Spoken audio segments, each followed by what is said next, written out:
I received a game key for Caput Mortum from Ukiyo Studios for review purposes.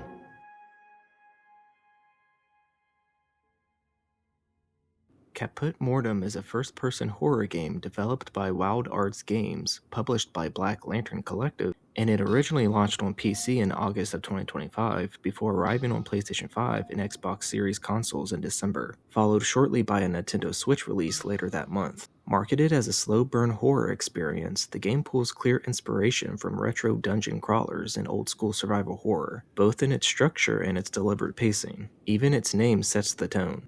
Caput mortum is a historical alchemical term, referring to the useless residue left behind after a chemical process, loosely translating to deadhead or worthless remains. That idea bleeds directly into the game's setting and themes, which revolve around failed experiments, forbidden knowledge, and the rot left behind by obsession.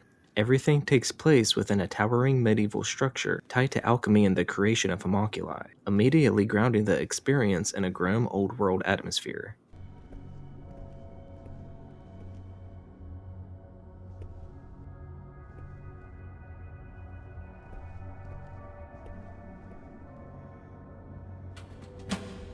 The story places you in the role of an unnamed traveler wandering through 16th century France. A looming alchemist-built tower casts its shadow over a nearby village that has fallen into ruin, plagued by failing crops and unexplained disappearances. Drawn by duty or curiosity, you enter the tower to uncover the source of whatever curse has taken hold of the land and put it into it. Inside, the game slowly reveals its narrative through environmental details, scattered notes, and the grotesque remnants of experiments that clearly went wrong. You encounter malformed creatures and evidence of trials that spiraled beyond their creator's control. The story does not over-explain itself, which works in its favor, especially if you enjoy themes tied to alchemy, early science, and humanity's urge to play God.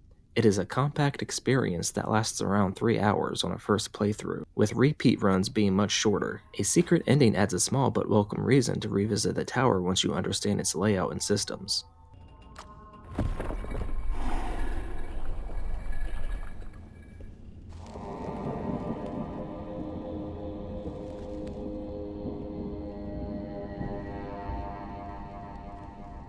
The default control scheme is intentionally awkward, using the triggers to control looking up, down, left, and right, while the analog stick controls the position of your on-screen hand. It is a strange setup at first, but it quickly becomes clear that this discomfort is part of the design. Movement feels deliberate and vulnerable, which feeds directly into the game's tension. You are never fully in control, and that sense of separation between your body and your actions mirrors the themes of failed creation and unnatural life found throughout the tower. Beyond movement, you can crouch, interact with objects, read plaques and notes, pick up keys, use weapons, and consume plants to restore health. Even the pause menu reinforces the setting, with your health displayed on the left side and menu options labeled in era-appropriate language. Continuing your game is called Carry On, while returning to the main menu is ominously titled Abandon All Hope, all wrapped in decorative borders and old-style fonts that fit the medieval tone perfectly.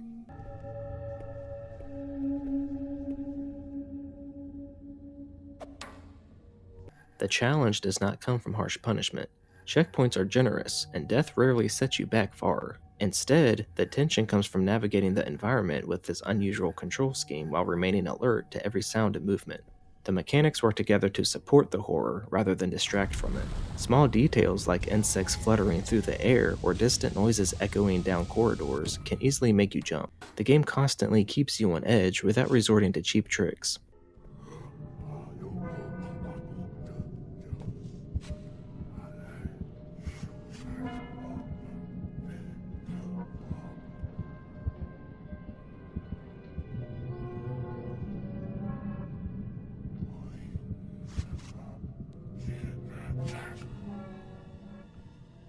Progression through the tower is driven by puzzles that are woven naturally into each area. Each floor functions as its own small hub filled with rooms that contribute to a larger objective. Sometimes that means locating keys to unlock a final door. Other times you are mixing chemicals in the correct order to create an explosive compound or manipulating the environment to clear a path forward. The puzzles are not especially difficult, but they do require you to slow down and pay attention. Notes, symbols, and environmental clues usually point you in the right direction, and success often comes down to understanding the proper sequence of actions. You might be turning valves, lighting objects on fire, carefully navigating hazardous water, or avoiding traps while positioning items correctly. The strength here is variety. The game is always asking you to engage with its spaces in slightly different ways, and that steady rotation of ideas keeps the experience from ever feeling repetitive.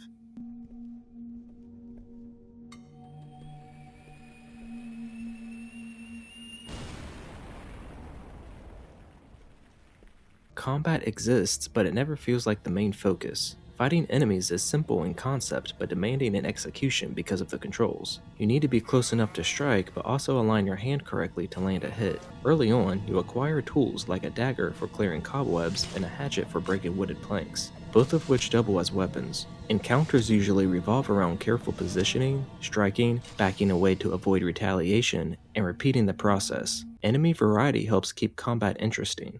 Some creatures have longer reach, others spit acid from a distance, and a few introduce unique rules, such as being impossible to kill outright or phasing in and out of damage states. These mechanics prevent combat from becoming mindless. Even if it remains relatively easy overall, it stays effective, fits the game's tone, and never overstays its welcome.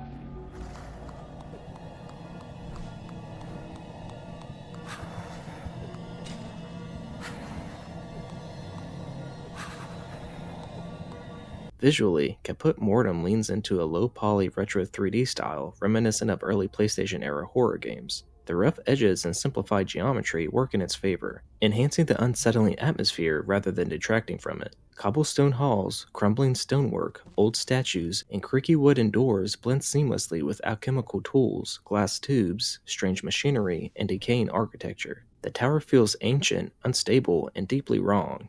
Audio design plays an equally important role. Muted footsteps, distant groans, low whispered voices, and unsettling creature noises constantly remind you that you are not alone. The soundscape is restrained but effective, creating tension through subtle cues rather than overwhelming noise.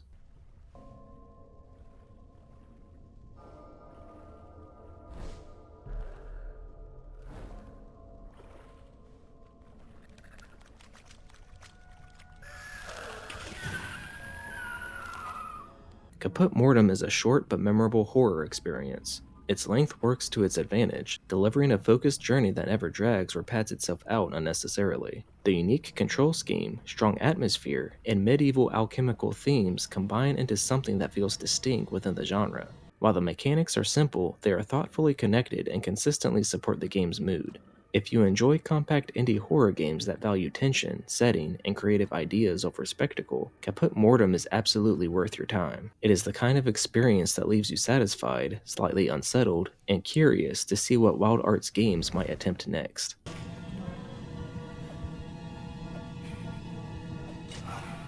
I give Caput Mortum an 8.5 out of 10.